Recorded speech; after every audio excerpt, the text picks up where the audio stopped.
Assalamualaikum warahmatullahi wabarakatuh. Selamat pagi, siang, sore, dan malam. Perkenalkan, nama saya Farhan Enlonif dari RKS 6B Pagi. Saya akan melanjutkan dari lab 5, menjelaskan mengenai lab 6, yang dimana di video ini akan menjelaskan rangkaian elektronik yang kami gunakan, yang terdiri dari LDR dan DHT11, yang dimana LDR itu terhubung dengan resistor sebagai divider arus dan DHT11 itu terhubung ke pin D1.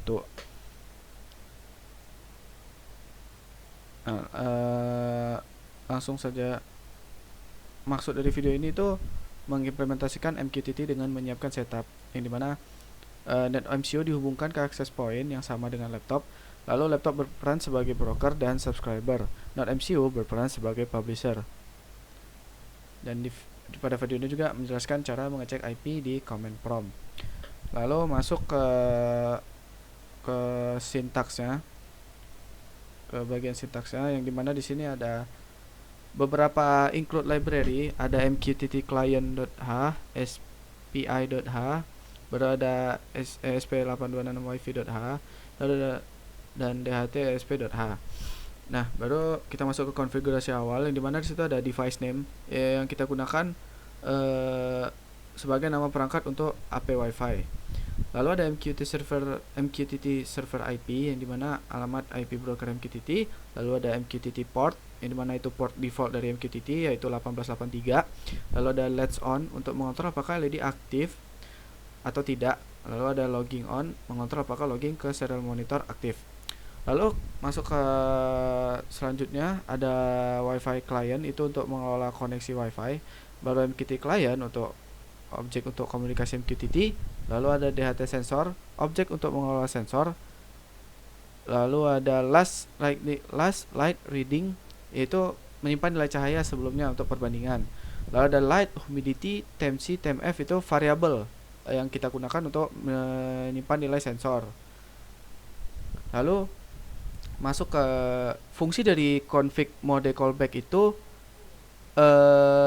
dia fungsinya itu dipanggil jika ESP8266 gagal terhubung ke Wi-Fi. Lalu juga ketika perangkat masuk ke mode access point dengan SSID device name dan kata sandi 123 PWD. Nah, pengguna ini kami harus terhubung ke AP ini dan membuka halaman konfigurasi di alamat IP.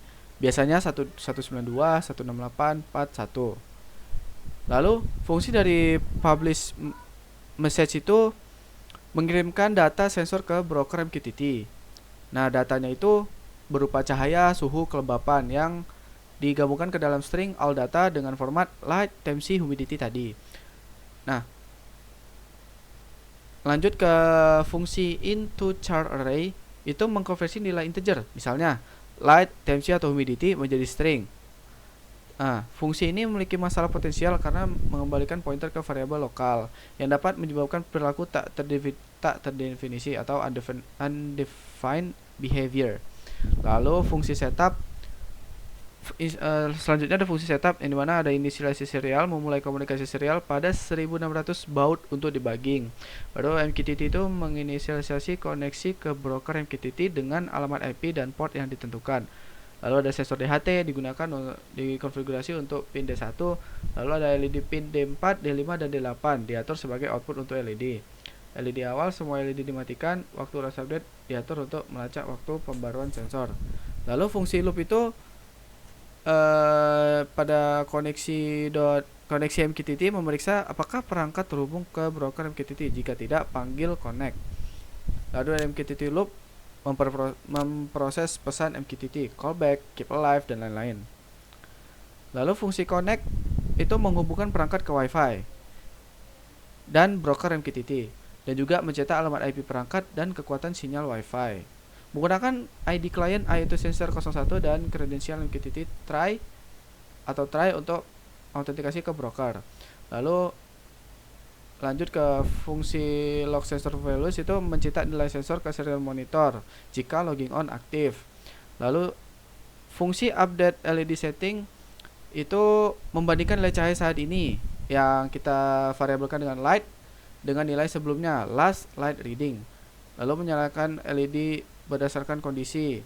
Setelah tadi codingan sudah selesai, baru kita konfigurasi WiFi melalui .mcu. Setelah kode udah di-upload, serial monitor meminta pengguna untuk terhubung ke access point .mcu. Nah, kami diminta membuka alamat IP .mcu untuk konfigurasi WiFi. Nah, fungsi WiFi Manager digunakan untuk scanning dan connect ke WiFi. Setelah terhubung ke WiFi, .mcu akan terhubung ke MQTT broker. Nah, pengiriman data sensor itu .mcu mengirim data sensor DHT11 dan LDR ke MQTT broker. Data dikirim melalui topik seperti building light, building temperature, dan building humidity. Data dapat dilihat di MQTT subscriber.